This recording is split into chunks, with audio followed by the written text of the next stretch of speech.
വനം എന്ന ധനം. വൈവിധ്യമാർന്നതും പ്രാധാന്യമുള്ളതുമായ ഒരു ആവാസ വ്യവസ്ഥയാണ് വനം. ഭൂമിയുടെ ശ്വാസകോശങ്ങളെന്നാണ് വനങ്ങൾ അറിയപ്പെടുക. ചെറുസസ്യങ്ങളും വള്ളിച്ചെടികളും കുറ്റിച്ചെടികളും പന്നൽ ചെടികളും പുൽമേടുകളും തിങ്ങി നിറഞ്ഞതാണിവിടം.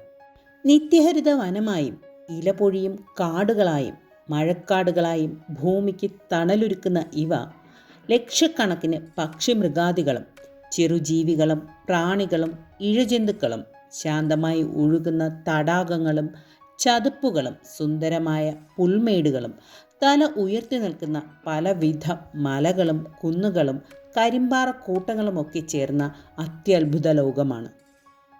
ഭൂമിയുടെ 1/3 ഭാഗം വനമാണ്.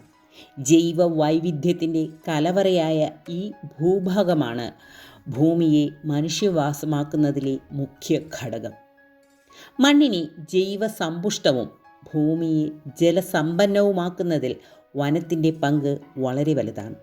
കൂടാതെ ഭക്ഷണം, പാർപ്പിടം തുടങ്ങി മനുഷ്യർക്കും മൃഗങ്ങൾക്കും സർവ്വജീവജാലങ്ങൾക്കും കണക്കാക്കാനാവാത്ത പല കാര്യങ്ങളും നൽകുന്നത് വനങ്ങളാണ്.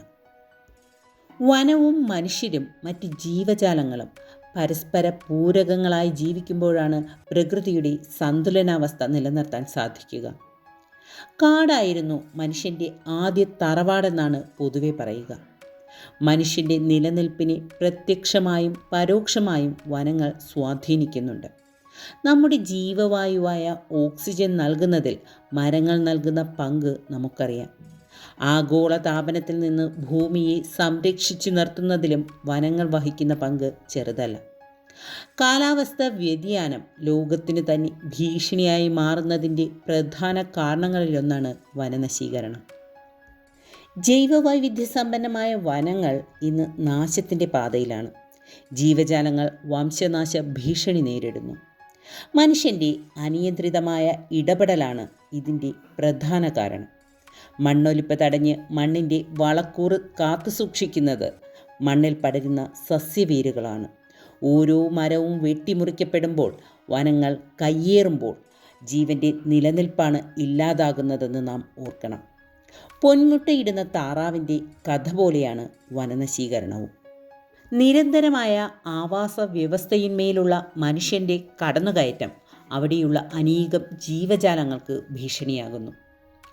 ജൈവ വൈവിധ്യത്തെ സംരക്ഷിക്കേണ്ടത് നാം ഓരോരുത്തരുടെയും കടമയാണ്. ഭൂമി മനുഷ്യന് വേണ്ടി മാത്രമല്ല, മറ്റു ജീവജാലങ്ങൾക്കും അവകാശപ്പെട്ടതാണെന്ന് ഓർക്കണം. ആയിരക്കണക്കിന് ഹെക്ടർ വനങ്ങളാണ് ഓരോ വർഷവും ഇല്ലാതാകുന്നത്. വനനശീകരണങ്ങൾ എങ്ങനെ നോക്കിയാലും പരിസ്ഥിതിയുടെയും ആവാസ വ്യവസ്ഥയുടെയും നാശത്തിലേക്കും അതുവഴി ഭൂമിയിലെ ജീവൻ്റെയും ജൈവസമ്പത്തിൻ്റെയും നിലനിൽപ്പിന് ആഗോളതലത്തിൽ തന്നെ ശക്തമായ ഭീഷണിയായി മാറിക്കൊണ്ടിരിക്കുകയും ചെയ്യുന്ന കാഴ്ചകൾ നാം ഒരുപാട് കണ്ടുകൊണ്ടിരിക്കുകയാണ്. ജൈവസമ്പത്തിൻ്റെ കലവറയാണ് വനങ്ങൾ എന്നതുകൊണ്ട് വനങ്ങളുടെ പുനഃസ്ഥാപനത്തിലേക്കും വീണ്ടെടുക്കലിലേക്കും വഴിയൊരുക്കിയേ തീരൂ.